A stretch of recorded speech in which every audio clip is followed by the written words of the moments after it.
에스라서 1장 1절에서 11절 말씀입니다.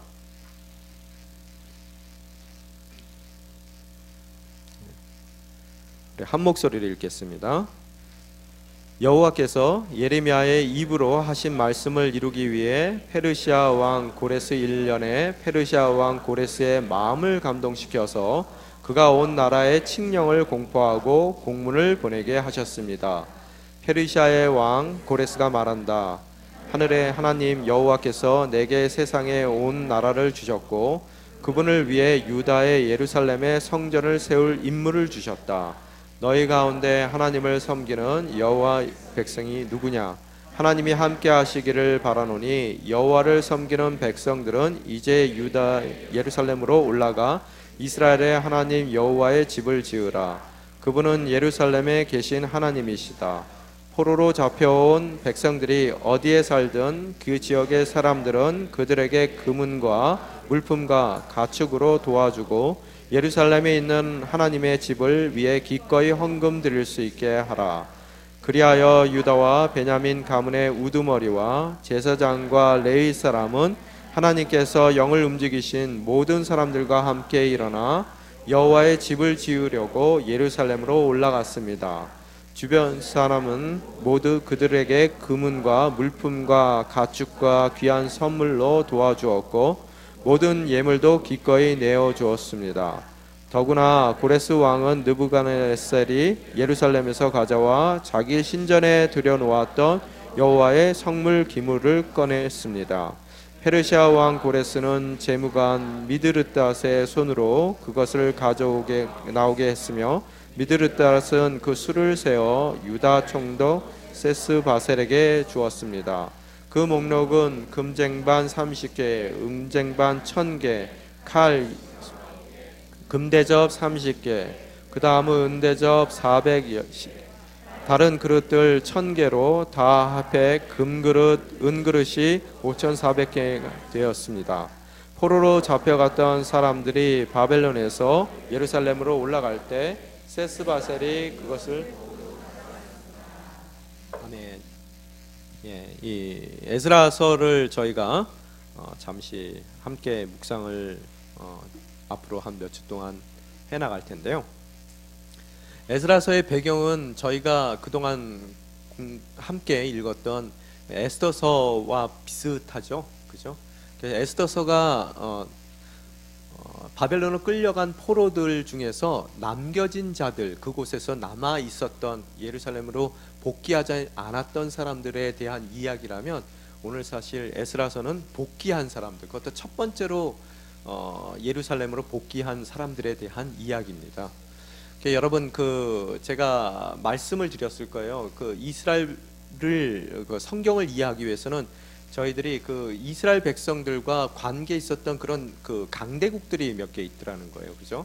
그래서 첫 번째 강대국으로 칠 수 있는 것이 애굽을 얘기할 수 있고요. 그래서 애굽은 보면은 끝까지 망하지 않고 잘 버티는 그런 나라였던 것 같아요. 강대국이기도 하지만 끝까지 망하지 않고 버텨요, 그죠? 그래서 성경 내내 애굽에 대한 얘기가 나옵니다. 아주 오래전서부터 어때요? 예수님 당시에도 예수님이 애굽으로 잠시 피신하는 그런 이야기가 나올 정도로 이집트가 굉장히 오랫동안 이스라엘 사람들과의 관계 가운데 있는 거고요.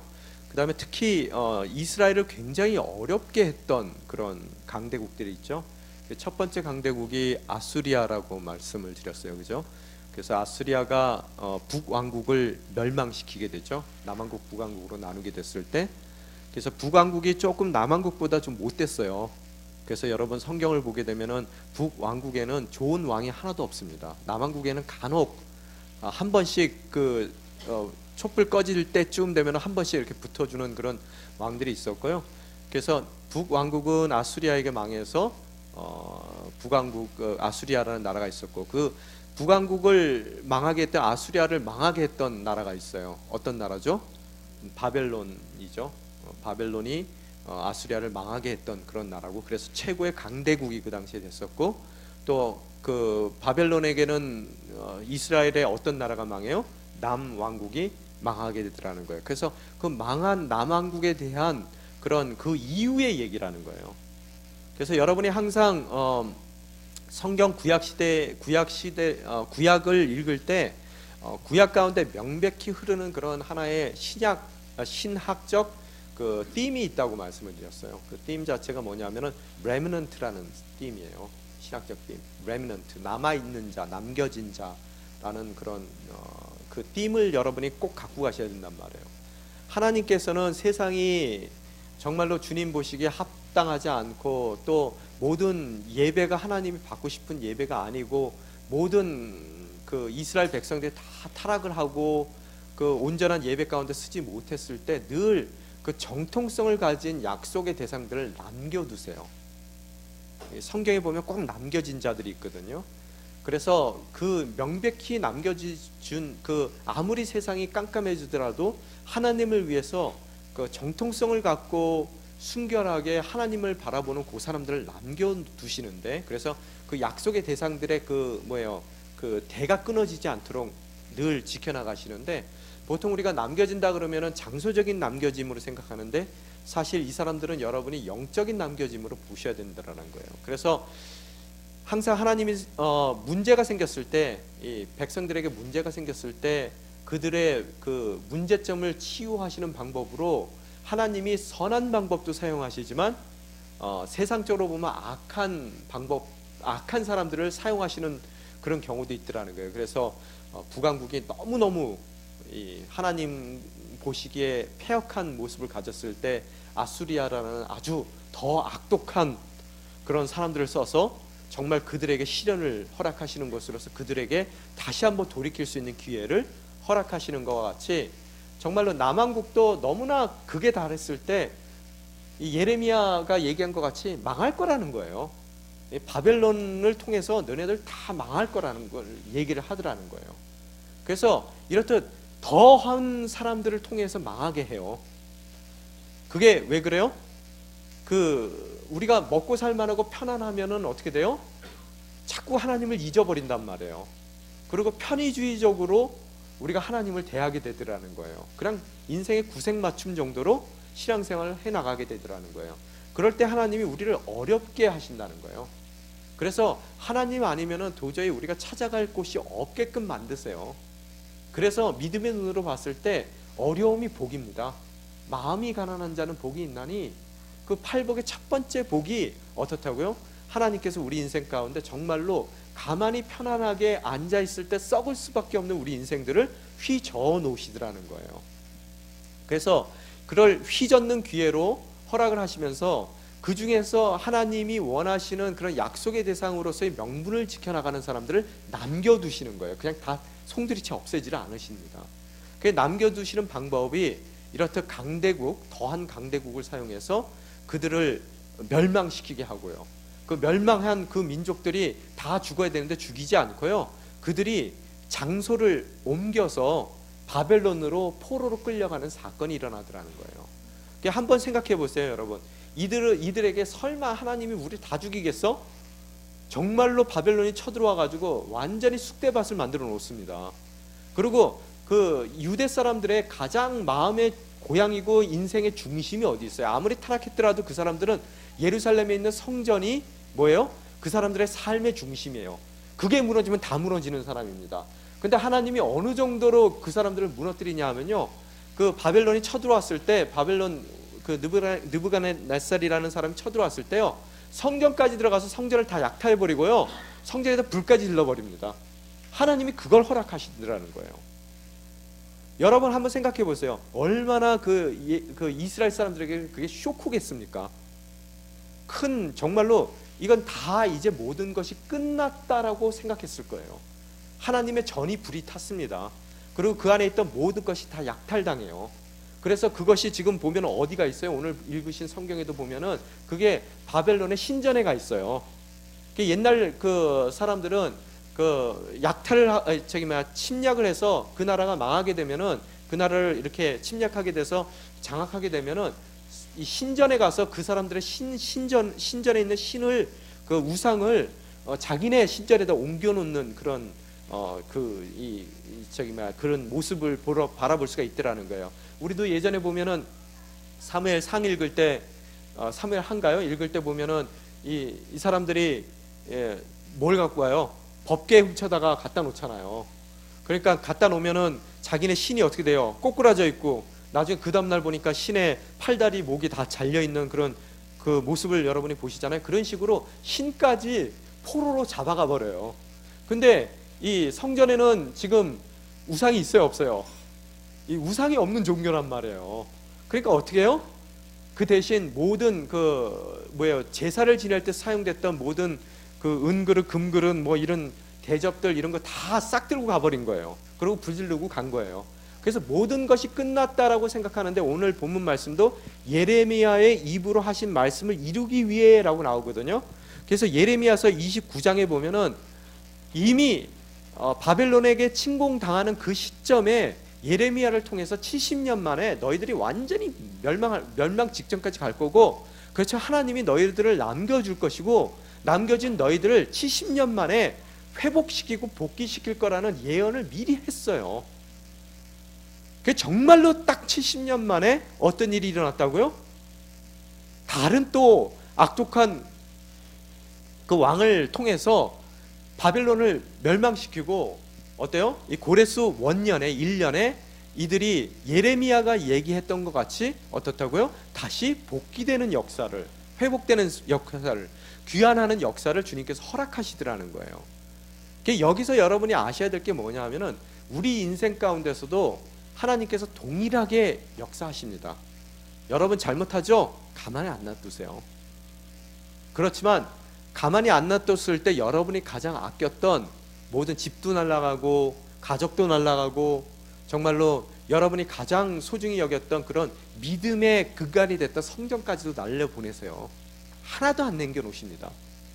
그렇지만 여러분이 잊지 말아야 될 게 그 가운데 예레미야가 얘기했던 희망의 메시지, 소망의 메시지, 회복의 메시지를 여러분이 항상 쥐고 가셔야 된다는 거예요. 왜? 그분께서는 여러분을 버리기 위해서 벌 주시는 분이 아니라 여러분을 다시 돌이키게 하기 위해서 벌 주시는 분이라는 거예요.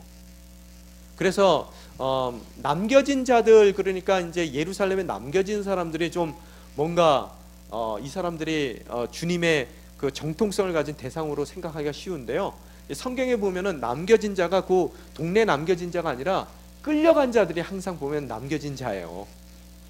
그래서 한 명의 이민자로서 또 이 세상을 고향 본토와 아비집을 떠난 자로서 뭐 유학생들도 마찬가지겠지만 우리가 이 땅에 와 있는 그 이유 자체가 뭐냐면 잠시 남겨진 자로 여러분을 빼오셨을 수가 있더라는 거예요. 왜? 이곳에서 의지할 데가 없어요. 누굴 의지하시겠어요? 제가 늘 말씀드리지만 제가 예전에 이제 지금은 이민 생활이 굉장히 예전에 비해서 쉬워졌어요. 아주 많이 쉬워진 이민 생활이에요. 저도 이렇게 보면은 야, 지금 왔었으면 참 편할 뻔했는데 왜 그때 이민을 와가지고 그 고생을 했는가, 이제 그 생각을 해봤는데요. 그때는 정말로 이민 왔을 때 제가 전도사 시절에도 보면은요, 금요 철회를 하는데 제가 여러 번 말씀드렸죠. 금요 철회할 때 보면은 그분들 기도할 때 무서워서 근처를 갈 수가 없어요. 많은 분들이 주머니에 손만 넣고 왔다는 분들이 꽤 많았거든요. 무슨 얘기예요? 주머니 지갑이 없었어요. 손만 넣고 오셨어요. 비행기 표 갖고. 정말로 그런 분들이 많았어요. 뭐 저 이전 사람들은요 다 독일 갔다가 오신 분들밖에 없었어요. 그래서 그분들은 한국에서 직접 오신 분들이 아니라 유럽에서 오신 분들, 한국 분들이. 그래서 딱 오니까 빤따롱 바지 뭔지 아시죠? 네, 그거 입으시고 그 히피같이 옷을 입고 다니세요. 한국 분들이요. 다 나이가 드신 분들도요. 그래서 젊었을 때 입었던 그 옷들 있죠? 그 독일 가시기 전에 그걸 아직까지 입으시면서 어느 집에 초대를 받았더니 믹서기를 막 갈고 계시는 거예요. 그랬더니 한국에도 이런 거 있냐요. 물론 그때만 하더라도 한국에도 뭐 믹서기가 그렇게 뭐 많이 흔하지는 않았어요. 그리고 깡통 따는 걸 이렇게 보여주시더라고요. 그랬더니 우리는 옛날에는 간슴에 딴다 그래서 막 이렇게 했잖아요. 근데 캐나다에 오니까 이렇게 돌려가지고 이렇게 손으로 돌리더라고요. 딱 집어가지고 손을 뚝뚝뚝뚝 돌리면 이게 쭉 따지더라고요. 그래서 한국에도 이런 거 있냐고 물어보시더라고요, 그분이. 그러니까 저희 어머니가 좀 기분이 상하셔서 그러더라고요. 한국에는 전기로 되는 게 있어요. 이렇게 말씀하시더라고요. 제가 잊질 않아요. 그래서 입이 이만큼 나오셔가지고 너무 이제 본인들 떠나셨을 때는 70년 되고 저희는 80년대 이제 이민 간 케이스고, 그러니까 10년 사이에 굉장히 한국이 많이 나아졌잖아요. 피자도 있었고요, 그죠? 저 올 때 피자가 막 이렇게, 피자를 아무데나 먹는 게 아니라 강남에 무슨 식당에 가면은 피자 팔고 그랬었어요. 저 그때 왔어요. 그래서 피자를 저도 한 번 정도 먹어봤어요. 예. 그러고 나서 왔더니 피자가 막 있는 거예요. 막 그 바나나 막 먹기 어려울 때, 저는 이민 온 사람이거든요. 병원에 입원해야지 뭐 이렇게 바나나 하나 정도 먹어볼 수 있을 때 왔더니 바나나를 이만큼 싸놓고 살아가지고요. 제가 한 2달 동안 바나나만 먹고 살았어요. 예. 하여튼 뭐 그 얘기를 하려는 건 아니고요. 그래서 그때 이민 온 사람들은 굉장히 어려웠기 때문에 정말로 제가 그 후에도 굉장히 어려웠죠. 그리고 경제가, 캐나다가 이렇게 90년대 들어와서 경제가 좀 좋아졌지, 좀 그 전에는 경제도 좀 어려웠거든요. 그러니까 이민 오셔서 너무너무 고생하시니까 의지할 데도 없고 가져온 돈도 없고, 그러니까 정말로 하나님께 매달리시더라고요. 그래서 기도하는 게 무서워요. 옆에서 전도사가 무서워서 가까이 갈 수가 없어. 꼭 죽을 것 같이 기도를 하시더라고요. 여러분, 그게 복이에요. 정말로 그렇게 믿으세요?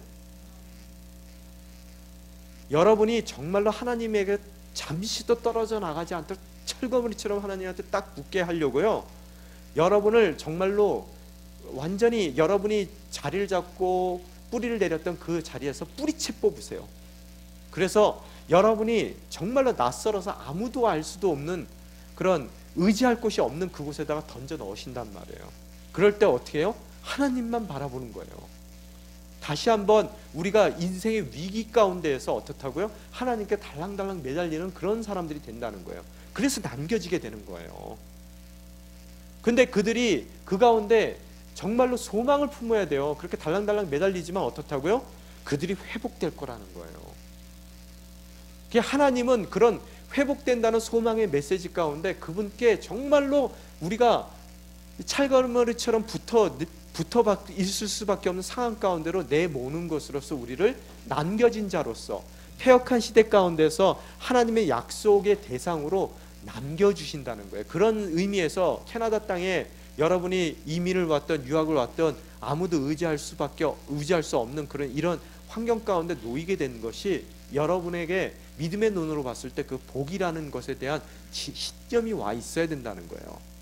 여러분, 환경이 여러분의 복이 아니라 하나님께 여러분이 얼마나 여러분의 모든 것을 신뢰하고 나아가는지, 또한 그분이 어려운 상황 가운데서도 소망의 눈으로 내일을 바라볼 수 있는 그런 삶의 태도가 바로 복이라는 거예요.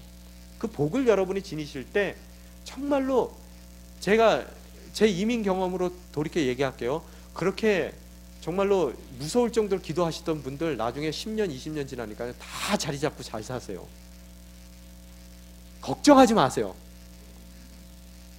시간이 해결해 주는 것이지, 다 보면은요, 다 자리 잡고 살아가지고요, 자리 잡고 살 때서부터 그 복이 없어져요. 그 다음서부터는 내가 언제 교회 다녔나 이래요. 그래서 여러분이 항상 오늘 여러분이 힘든 생활을 하신다면 오늘을 결코 잊지 마세요. 그 삶의 태도가 변해서는 안 된단 말이에요. 남겨진 자로 우리를 남겨주시고 어떻다고요? 이미 오래전에 거기에 대해서 이야기를 하시더라는 거예요. 70년 만에 회복을 시켜주실 것이다.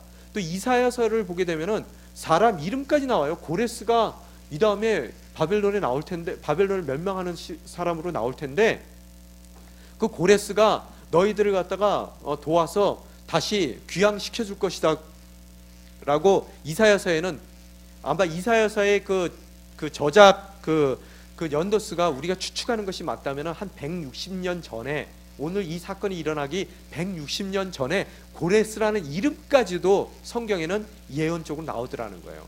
예레미야서에는 70년 딱 찍어서 얘기하고요. 또 이사야서에는 고레스라는 이름까지도, 페르시아라는 왕국이 일어날 것인데 그 나라에 고레스라는 사람이 너희들을 해방시켜서 다시 회복시켜 줄 거라는 이야기까지 하더라는 거예요. 그래서 오늘 이 이야기를 읽어보면은 이거 뭐 도대체 페르시아의 왕이 뭐 답답해서 하나님이 뭐 왕이라고 얘기하고 자기가 그분에 의해서 이 얘기들 나오면 여러분 이해가 안 되잖아요. 이방 왕인데 그 사람이 하나님 믿었다는 얘기는 사실 역사적으로 봤을 때 그 사람이 유대인으로 개종됐다는 얘기도 없고요. 근데 웬 생뚱맞게 이렇게 성경에 이런 얘기가 써 있을까? 근데 성경에 보면 오늘 1절에 보면 뭐라고 써 있어요? 한번 같이 읽어보겠습니다. 시작.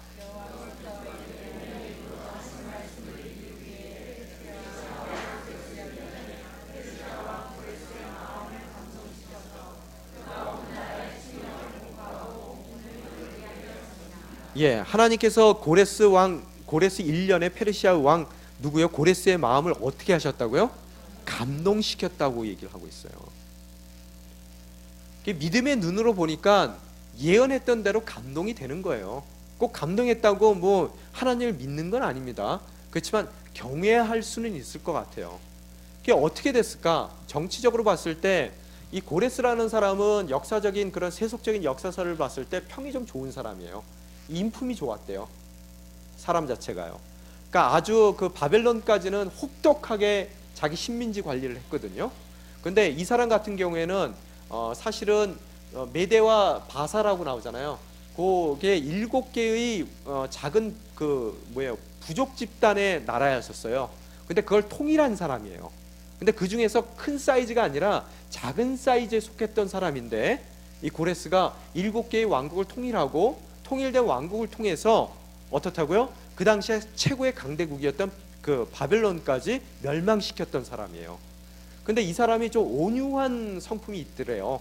이렇게 이런 태조들이 원래 좀 온유하지 않는데 하여튼 그 성격이 좋대요.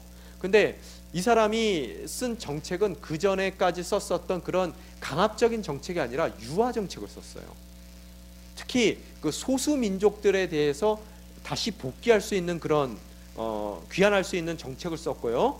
그 다음에 특히 그들이 믿고 있었던 신들이 다 지금 끌려왔잖아요. 신들도요. 바벨론에 끌려왔단 말이에요. 신들이요.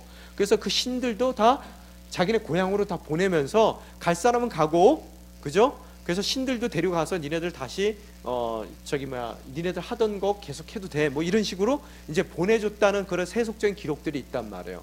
또한 기독교적인 입장에서 우리 성서적인 입장에서 봤을 때 여러분 다니엘을 기억하시죠? 그가 바벨론에 끌려갔지만 바벨론에 5 왕이 지내는 동안에 그는 살아남아 있었어요. 굉장히 오래 살아남았던 것 같아요. 그러고 나서 그가 그 메데 바사 시절에도 고레스 왕의 3년까지의 기록이 나와요.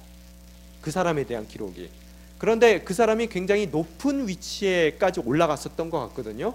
그러면은 아마 그 바벨론이 망할 때 이 사람은 틀림없이 예레미야가 그 예언을 했었던 70년이 돌아온다는 것을 그는 알고 있었을 거고요. 또 이사야의 그 예언을 통해서 그가 늘 이 페르시아의 그 고레스 왕이 그 역할을 회복시켜주는 역할에 대해서 하나님이 정해준 그 룰이 있었다는 것을 그는 알고 있었단 말이에요. 고레스라는 이름까지 알고 있었을 거예요. 틀림없이.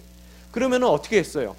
정확하게 성경에 나오지 않지만 그 소문에 대해서 고레스도 들었을 것이고, 또 이 바벨론의 높은 위치에 있었다가 그 사람이 고레스 시절에도 그 총독의 일을 맡아서 했었거든요. 어느 정도의 높은 지위로 그 관직이 있었던 그가 틀림없이 고레스와 대면할 기회가 있었을 것이고, 그에게 이 예언됐던 그 하나님의 예언에 대한 이야기를 해줬을 것 같아요. 여러분도 안 하겠어요? 그러면요? 당연히 하죠. 그죠? 우리 성경에 예언이 되어 있는데 당신 얘기가 벌써 160년 전에 다 이름까지 나왔더라.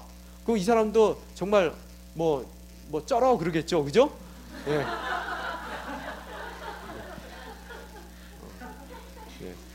뭐 하여튼 그래서 하나님에 대한 감사한 마음이 있었을 것 같아요. 남이 신이지만 참 고맙다라는 마음이 있었기 때문에, 어차피 유화 정책을 쓰고 있기 때문에, 또 특별히 자기를 160년 전부터 알아줬던 그 종교에 대한 감사한 마음은 갖고 있었던 것 같아요. 그래서 오늘 읽었던 그 모든 내용들이 하나님의 감동을 주고 뭐 이렇게 이해가 되죠, 지금. 그죠? 저도 그 배경을 안 읽고 그냥 읽었을 때는 처음에는 그냥 정신없이 읽다가 이게 뭔 소린가, 왜 이방 왕이 저희 유대교를 개종한 적도 없대는데 뭘 이렇게 또 이게 성경이니까 우리 관점에서 써가지고 이렇게 썼겠다 이렇게 생각을 했거든요. 근데 자꾸 읽다 보니까 이게 이런 배경이 있어서 참 고맙게 생각했을 수도 있겠다. 그래서 모든 그 8절 한번 보세요. 8절에 보면은 뭐라고 써 있어요? 페르시아 왕 고레스는 재무관 미드르닷의 손으로 그것을 가지고 나오게 했으며 미드르닷은 그 수를 세어 유다 총독 세스바셀에게 주었습니다. 이렇게 나오죠. 어떻게 해요? 성전에서 뺏어 갖고 왔었던 그런 모든 그 합치면 그릇이 한 5,400개 되는 그릇을 어떻게 된다고요? 자기 재무장관을 불러가지고 야 꺼내다 줘 해서 직접 그가 들고 와서 누구에게 전달했다고요? 세스바셀에게 전달했단 말이에요. 세스바셀이라는 사람이 이제 학계에서도 논란이 많아요. 이 사람이 스룹바벨이라는 사람하고 동일 인물이다, 아니다, 뭐 이런 얘기가 많은데 제가 보기에는 동일 인물일 가능성이 많아요. 그래서 그 세스바셀이라는 그 이름 자체는 아마 페르시아적 이름인 것 같아요. 페르시아적 이름이고 그 사람의 바벨론적 이름은 수룹바벨이었던 것 같아요. 그래서 수룹바벨이라는 말 자체는 무슨 얘기냐면은 수룹바벨의 뜻 자체가 바벨론에서 태어났다라는 이야기예요. 그래서 그 사람이 어떤 역할을 하고 있어요? 그 당시에 페르시아의 관직에 있었던 사람으로서 페르시아의 왕, 첫 번째 왕 고레스 왕의 그 칙령을 받아서 처음으로 그 포로들을 데리고 다시 예루살렘으로 복귀한 그런 장본일이란 말이에요. 무슨 얘기인지 아세요? 예. 그래서 이 복귀하는 것도 3번에 걸쳐서 복귀를 합니다. 끌려갈 때도 보면은 3번에 걸쳐서 끌려가거든요. 그 끌려가는 얘기도 사실은 바벨론에게 왜 끌려갔냐 하면요. 그 남왕국 마지막 부분에 보면은 뭐 끝에서 세 번째 왕인가요? 여호와킴이라는 왕이 있었어요. 근데 그 왕이 눈치가 없어요. 조금 좀 이 외교적인 흐름을 읽을 수가 없었던 사람인 것 같아요. 그래서 그 당시에 애굽이 굉장히 강대국이었었는데 애굽이 점점 저물어가는 나라였었고, 그 다음에 바벨론 같은 경우에는 점점 강성하는 나라란 말이에요. 우리나라 고려 시대 때 보면은 명은 저물어가고 청나라는 이게 올라가는데 우리나라 이 밥통 같은 그 어른들이 다 어떻게 했어요? 명예에다가 우리가 뭘 해야 된다 그래서 자꾸 명예에다가 붙다가 안 줬다. 그 평생 원나라인가요? 청나라인가요? 원나라죠. 청나라인가요? 하여튼 거시기한테 잘 보여야 되는데 그걸 못 해가지고 나중에 그 사람들한테 원한을 사서 그렇게 평생 두들겨 맞고 사는 거잖아요. 고려 시대가요. 그런 것 같이 일어나고 있는 시중국들을 잘 읽어야 되는데 읽지를 못해가지고 바벨론이 화가 났단 말이에요. 그래서 쳐들어와가지고 완전히 박살을 내버린 거예요, 사실은요. 그래서 그 애굽 편에 섰다가요, 힘도 없는. 근데 애굽에서 도와줄 줄 알았는데 뭐 애굽이 도와줄 수 있는 형편이 안 되는 거예요. 그래서 망하게 됐는데 그때 다 끌려 눈도 빼버리잖아요. 왕의 눈을 빼버리는 사건도 일어나고, 그래서 그들을 다 끌고 가버린단 말이에요. 그래서 그 3번에 걸쳐서 끌고 갔는데 돌아올 때도 보면 3번에 걸쳐서 오는데 오늘 이 이야기는 첫 번째 사건이에요. 첫 번째 포로 그 소환은 수룹바벨이라는 그런 관료, 유대 출신의 관료로서 그 사람이 유대 총독으로 부임을 받는 거예요. 그 사람이 몇 명을 데리고 온다고요? 오늘 여러분 어제 본문 말씀이 오늘 새벽 본문 말씀이네요. 회중이 다 합쳐서 2장 64절에 보면은 포로에서 돌아온 회중이 다 합쳐 42,360명이나 왔다고 써 있어요. 그래서 그게 1차 포로 귀환인데 그 포로 귀환 때 이제 고레스가 오케이 해서 온 거거든요. 이때 이들의 목적은 성전 재건입니다. 목적은요, 유아 정책 가운데서 성전을 재건하기 위해서 온 거예요. 그런데 여러분 한번 생각해 보세요. 성전이라는 것은 이 이스라엘 백성들에게 어떤 의미예요? 여러분 70년 동안 이 사람들 제사 못 지냈습니다. 왜요? 제사는 어디서 지내요? 성전에서 지내는 거예요. 그래서 여러분 그 예수님 당시에는 회당이라는 것이 굉장히 많이 있었죠. 그 회당에 무슨 역할을 했었냐 하면은 성전에서 제사를 지내지 못했던 유대 사람들이 디아스포라로 흩어졌을 때 그래도 종교적인 그런 모임을 가져야 되잖아요. 그들이 제사 중심의 종교적인 모임을 성전에서 가졌더라면 이제 성전이 없어진 이 시점에 그들이 율법 중심의 율법의 말씀을 나누는 중심의 그런 종교적인 모임을 가졌던 신앙적인 모임을 가졌던 게 회당이에요. 그래서 회당이 생겨난 거예요. 그들 마음 가운데는 뭐냐면은 정말로 속 시원하게 제사 한번 제대로 성전에서 아름답게 제사 한번 드려보고 죽는 게 이 사람들의 소원이었을 수도 있더라는 거예요. 예전에는 하기 싫어가지고 또 억지로 끌려가면서 하고 또 그것도 뭐 대충 때우고 눈 가리고 아웅하고 뭐 이런 행동들을 했던 이들이 어떻다고요? 이제 완전히 성전이 불타버리고 사용할 수 없고 그들이 멀리 끌려와가지고 이제는 제사를 지낼 수 없는 마음이 되니까 어떻게 된다고요? 거기에 대한 사모함이 굉장히 있었던 것 같아요. 여러분 그런 것들이 이해돼요? 여러분 지금은 여러분이 새벽 예배에 나오는 거 이거 너무 힘들어서 나는 안 나오고 그냥 설렁설렁 그냥 예수 믿고 이렇게 좀 그냥 교회 나오는 거 이렇게 문의로만 교인 이렇게 하고 싶은 그런 생각을 많이 갖지만 만에 하나 여러분이 정말로 여러분의 성전이 뺏겼을 때는 그때는 여러분 생각이 달라지더라는 거예요. 그때는 정말로 이게 절실하고 그게 그립고 그런 모습들을 가질 수 있게 되더라는 거예요. 하여간 70년 만에 이들이 이전을 하는데 성전 재건을 위해서 첫 번째는 이전하고요. 다음번에는 두 번째는 제가 알기로는 제 기억으로는 그 에스터 시절에 그 누구죠? 그 크셀크세스 왕 때 어떻다고요? 다시 한번 에스라를 중심으로 해서 2차 송환이 있어요. 2차. 그때는 뭐냐 하면은 이미 성전을 완성을 했을 때거든요. 성전을 그 크셀크세스 왕의 7년째인가에 아마 리턴할 거예요. 이 에스라가 다 데리고요. 그때 리턴했을 때는 율법을 재건하기 위해서 그들이 리턴을 해요. 그리고 세 번째는 이제 느헤미야가 한꺼번에 또 몰고 또 와요. 그때는 성벽을 재건하기 위해서 오는 거예요. 자, 첫 번째 게 뭐라고요? 성전, 그 다음에 율법, 그 다음에 성전을 재건하기 위해서 오더라는 거예요. 그게 왜 그러냐 하면은 나중에 성전은 세우긴 세우는데요. 문제는 뭐냐 하면은 얘네들이 70년 동안 멀리 가 있다 보니까 이게 율법에 대해서 아는 게 없는 거예요. 그래서 어떻게 제사 지내야 되는지 하여튼 자기네들이 찾아 헤매면서 제사는 지내는데 이걸 잘 모르는 거예요. 그래서 어때요? 율법을 재건하기 위해서 두 번째 에즈라가 사람들을 이끌고 오게 되더라는 거예요. 그러면서 진짜 다시 한번 리포메이션, 종교 개혁이 일어나잖아요. 나중에요. 그런 모습들을 바라볼 수가 있게 되더라는 거예요. 근데 이 사람들도 성전을 건축하려고 전체적인 오늘 에스라서의 그림을 보면요. 성전을 건축하려고 왔으면 성전 건축 빨리 하면 되잖아요. 근데 이들이 꾸물쭈물쭈물 하다가 돌아온 지 7개월 된 때에 이제 모여서 우리 성전 건축하자 그때 얘기를 해요. 그러고 나서도 꾸물꾸물 되느라고 2년 동안 성전 건축을 안 해요. 그 사이에 어떻게 되냐면은 그 동네에 있었던 대적들이 있단 말이에요. 이 이스라엘 백성들을 싫어하던 애들이 있어요. 근데 걔네들이 왠지 모르게 자기네들도 성전 건축하는데 좀 같이 좀 합세를 하자는 거예요. 그게 합세해서 들어와서 망치려고 그랬는 마음을 가졌는지 아니면은 자기네들도 정말로 한몫 끼고 싶어서 들어왔는지는 모르겠지만 이스라엘 백성들이 노해요. 우리 니네들이 무슨 성전하고 관계 있느냐? 우리가 성전 짓는데 이제 참견하지 말라 그래서 삐쳐요.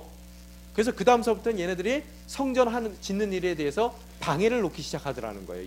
2년 동안 이제 기다리는 동안에요. 방해 놓기 시작해서 그 성전 건축하는 일이 이렇게 저렇게 법적인 시비도 걸리고 이들이 방해하고 괴롭히고 윽박지르고 막 그 얘기가 지금 이제 다 나오는 거예요. 에스라서예요. 그렇게 해가지고 어렵게 15년 동안 16년 동안 성전을 건축하지 못합니다. 그러다가 어떤 일이 일어나요? 하나님이 이제 막 뭐라 하시는 거예요. 야, 니네들은 니네 집 잘 짓고 잘 살면서 여호와의 전을 짓지도 않느냐? 뭐 이렇게 해가지고 그 얘기하는 사람들이 누구예요? 와서 하나님 대신해서요 학개하고 스가랴가 와서 이제 막 혼내키는 거예요. 그래서 다시 이들이 정말로 혼신을 다해서 그들이 성전을 짓게 되는데 2년 만에 성전이 완성이 되는데 그 성전 이름이 뭐라고요? 스룹바벨 성전이라는 거예요. 제1성전이에요. 2성전이죠. 제2성전. 원래 성전이 파괴되고 솔로몬의 성전이 파괴되고 그 다음에 아주 작은 성전으로 짓게 되더라는 거예요. 제3성전이 뭐예요? 헤롯의 성전이죠. 잘 보이기 위해서 헤롯이 짓기 시작한 그런 내용이죠. 건축하는 그런 내용이요. 이해가 되셨어요? 지금 그림 자체가요. 그래서 그 그림 가운데서 여러분이 보셔야 되더라는 거예요. 그래서 이들에게 어떻다고요? 고레스가 칙령을 내려서 갈 수 있도록 해주는데, 여러분 한번 생각을 해보세요. 어제 본문하고 오늘 본문 가운데서 여러분이 쭉 묵상을 하셨으면 그 나오는 이름들이 다 어떤 이름들이에요? 처음에는 리더십이 나오다가 나중에 가서는 일반 백성이 나오고요. 일반 백성이 제일 숫자가 많아요.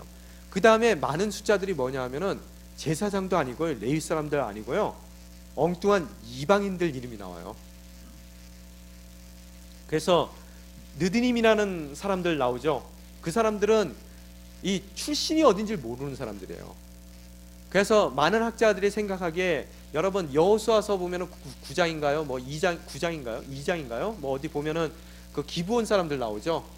그래서 저기 뻥치잖아요. 막 이렇게 뭐 이렇게 빵에다가 뭐 이렇게 곰팡이 쓸게 하고 옷 다 헐게 해가지고 뭐 다 달게 해가지고 구체체 해가지고 와가지고 우리 먼 데서 왔는데 우리랑 화평하자, 평화 조약 맺자, 그렇게 해가지고 평화 조약 하나님한테 물어보지도 않고 맺었다가 보니까 얘네들 옆집 사는 애들이에요. 물리쳐야 될 애들이란 말이에요.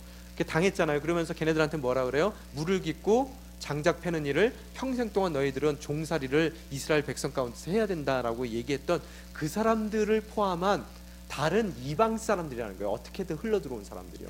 그래서 그 이름들도 다 유대인의 이름들이 아니에요. 그 사람들도 대거 참여를 하는 모습을 보일 수가 있단 말이에요. 그리고 어디가 그 사람들이 이방 사람이라는 흔적이라도 있지, 어떤 사람들은 내가 유대 사람인지 뭐 이방 사람인지 알지도 못하는데 그냥 자기네들도 하나님이 좋아서 따라오겠다는 사람들도 있었단 말이에요. 그 사람들도 유대인 사이에서 섞여서 오래 살던 사람이라는 거예요. 그 이런 정말 루저들이 와요. 그 루저들을 통해서 하나님이 어떻게 된다고요? 다시 성전 건축의 일을 맡기시더라는 거예요. 그래서 제가 그 성경을 읽으면서 우리 아둘람 동굴 얘기 그때 했었잖아요. 우리 뭐라고요? 루저라고 말씀드렸잖아요. 약한 자를 하나님은 들어서 강한 사람을 부끄럽게 하시는 하나님이란 말이에요. 정말로 여기서 유생인종으로 살아간다는 것이 얼마나 별 볼 일 없는 일이에요. 그죠? 그런 별 볼 일 없는 우리들을, 정말로 별 볼 일 있는 사람들을 어떻다고요? 부끄럽게 하시기 위해 사용하신단 말이에요. 그래서 오늘 그 모습을 바라볼 수가 있게 되더라는 거예요. 그래서 이들이 떠나는데 여러분 70년 만에 떠났어요. 여러분 한번 생각을 해보세요. 저희 집안도 한 30여 년 됐거든요. 이민 역사가요. 그동안 저희가 3대예요. 곧 저희 딸이 이제 지금 대학생들이니까 조금 있으면 4대 되겠죠. 그죠? 그래서 40년 정도 되면 한 4대가 되지 않을까라는 생각이 희망사항으로 갖고 있어요. 뭐 요새는 애들이 결혼하라 그래도 신경을 귀등으로 듣고 않지만요. 그죠? 그 70년이라면 여러분 과연 몇 대가 됐을 거냐는 거예요. 그러면은 그 당시에 70년을 이후에요. 끌려온 지 70년 이후인데 이들이 과연 1세가 몇 명이나 포함이 돼 있었을까? 1.5세는 좀 있었을 수 있어요. 그죠? 70년이라는 세월은 아마 굉장히 노후해서 그분들은 돌아가지도 못해요. 여러분, 제가 이 바벨론 땅에서 이들이 있었던 이 땅에서 예루살렘 땅까지 조사를 해보니까 한 900km가 된대요. 어떻게 가야 돼요? 걸어가야 되는 거예요. 뭐 들고요? 5,400개 그릇 들고요.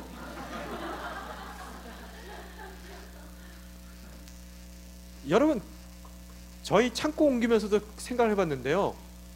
5,400개 그릇 들고 900km를 걸어간다는 것이 과히 그렇게 쉬운 결단이었을까? 그리고 70년을 살아서 이제는 이 사람들 언어가 히브리 말도 아니에요. 이제는 아람어예요. 그 아람어가 남아서 돌아온 사람들이 다 아람어를 사용했기 때문에요. 남아서 예수님 당시에도 뭐 썼어요? 아람어 썼어요. 아라빅 썼단 말이에요. 말이요. 그래서 엘리 엘리 라마 사막단이 예수님 가상 7원에서 나오는 주여 아버지 하나님 왜 나를 버리시냐니까 그거 뭐예요? 여러분 그 어떤 분은 저기 이 방언으로 기도하실 때 그걸 크게 부르시더라고요. 방언이시래요. 그래서 그게 뭔 방언이야? 성경 구절이구만. 이제 제가 이렇게 했어요. 그래서 저도 방언을 못해서 가끔가다 큰 소리로 방언할 때 엘리 엘리 라마 사박다니 그렇게 방언을 하는데, 예. 그래야 좀 뭐 있어 보이잖아요. 하여간, 예. 참고로, 예. 이거 우리 인터넷에 올리는데 자꾸 이런 얘기하면 안 되는데. 예. 하여간 여러분 900km를 걸어가야 돼요. 이미 2세 3세가 됐어요. 4세가 됐을 수도 있고요. 그죠? 근데 그 후대가 다시 하나님의 남겨진 자로 그 무너졌던 성전을 재건하기 위해서 소명을 받고 나아가는 일이란 말이에요. 900km를 가야 돼요. 또 거기에 산이 하나 있는데 해발 보니까 850m짜리 산도 넘어야 돼요. 이게 과연 그들에게, 또 예루살렘이라는 곳이 요새는 우리 2세들도 서울 가는 거 되게 좋아해요. 왜냐하면 강남 스타일 뭐 이래가지고 지금 막 서울에 대한 동경이 있단 말이에요. 가면은 재밌고 멋있고 여기보다 훨씬 낫다라는 생각을 하는데, 그래서 가고자 하는 마음이 있다면 이해가 되는데요. 이 당시에는 이미 느헤미야서에 잘 나온 것 같이 완전히 예루살렘 폐허입니다. 사람이 안 살아요. 성벽도 다 무너지고요. 모든 것이 정말로 느헤미야서에 보면 한 손에 삽을 들고 한 손에는 칼을 들고 그들이 성벽을 쌓아 올릴 정도로 이 불모지고 위험한 땅이라는 거예요. 아무것도 보장받을 수 없는 그 땅에 70년 동안 이들이 갖고 온 그런 재산들 만지던 목록 보면은 자리 잡았던 사람들도 있을 것 같아요. 많은 사람들이. 유대인들 여러분 아시잖아요. 네. 뛰어난 사람들입니다. 절대로 저기 사업장 얻으실 때 건물주가 유대인이면은 한번 다시 생각하세요. 이게 굉장히 악독한 사람들이란 말이에요. 악착같이 벌었을 거예요. 그러면 그 사업의 모든 기반과 생활 터전을 다 놓고 900km를 걸어가고, 또 900km를 걸어갈 때 은접시, 금접시, 금도끼, 은도끼가 아니라 얘네들 900km를 이 5,400개나 짊어매고 가야 된다고 여러분 한번 생각해 보세요. 아무것도 보장받지 않는. 과연 우리 후손들 가운데서는 그런 후손들이 있을까요? 그것이 없다면 우리는 남겨진 자가 아닙니다. 여러분이 이 땅 캐나다 땅 가운데서 정말로 이들이 바벨론에 끌려왔을 때의 그런 이방 땅에서의 어려움을 우리 또한 이 땅 가운데서 다 겪고 있거든요. 그 겪는 모든 힘듦과 고통과 어려움과 힘듦이 나중에 하나님의 회복과 연결돼야 돼요. 우리의 자녀들이 여러분 남겨진 자, 또 그들이 70년의 때가 찼을 때 하나님의 예언대로 다시 무너졌던 성전을 건축하는 하나님의 일꾼들로 세울 수 있는 그런 준비가 우리 가운데 있어야 되더라는 거예요. 온누리교회가 해야 될 일이, 밴쿠버 온누리교회가 해야 될 일이 바로 그런 일을 해야 나가야 된단 말이에요. 우리의 소명이라는 거예요. 우리만 예수 잘 믿고 그래서 이민생활 가운데, 유학생활 가운데, 이 땅 가운데서 산 가운데 어려운 고단함을 조금이라도 좀 이겨볼까? 이게 아니에요. 뭐가 우리에게 주어진 겁니까? 70년 후에 우리 자녀들이 앞으로 미래의 교회의 예배를 책임지는 아이들로 만들어놔야 된다는 거예요. 그렇지 않고서는 여러분의 이 땅 가운데서의 고생이 다 헛것이 되더라는 거예요. 왜 고생을 하십니까? 이해가 되십니까? 그 아이들이 900km를 걸어가야 되는 것이고요, 자기네 삶의 터전을 다 뒤로 하고 떠날 수 있는 순종의 마음이 있어야 되는 거고요, 900km를 그냥 걸어가는 것이 아니라 정말로 고난의 행군이 이 금접시, 음접시 5,400개나 등에다가 들러매고 900km를 걸어가야 되는 순종의 삶이 있어야 되겠더라는 거예요. 저와 여러분이 오늘 준비해야 될 일이 바로 그 일이라는 거예요.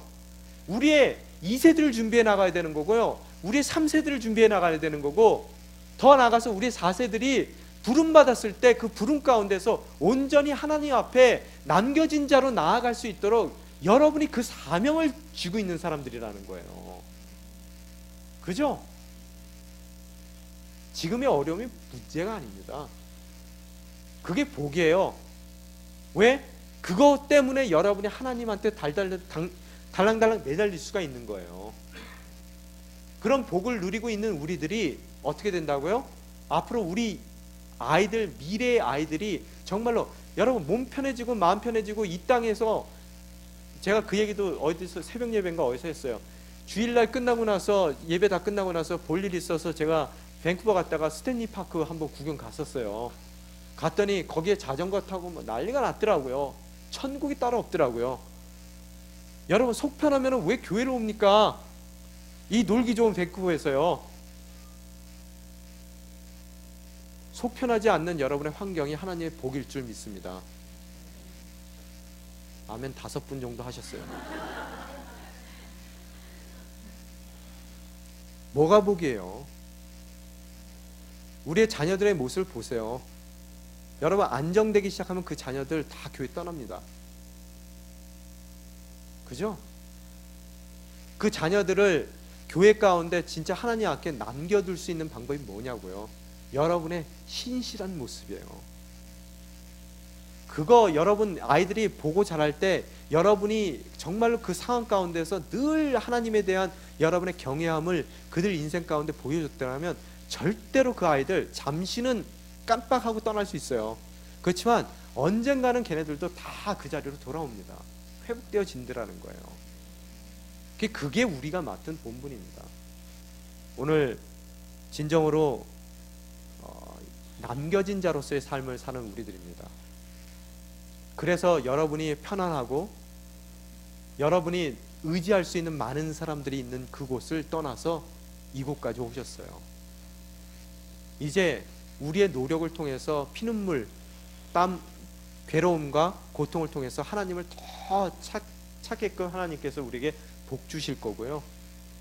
그 복 가운데 우리만 복을 누리는 것이 아니라 우리의 신실한 남겨진 자로서의 그런 신앙의 태도를 통해서 우리 자녀들이 하나님의 때가 찬 70년이 된 그 이후에 진정으로 그들 또한 은접시 근접시 들러매고 900km를 자신의 모든 것을 다 뒤로 하고 하나님의 부르심에 온전히 응해서 나아갈 수 있는 복된 하나님의 백성으로서의 회복의 그 주인공들이 될 거예요.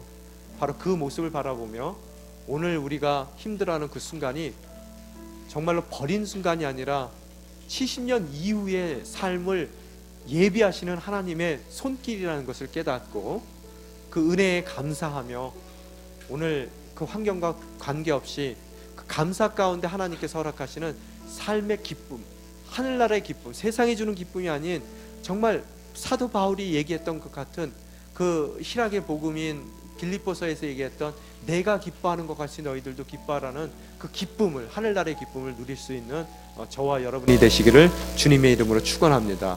이 시간 함께 기도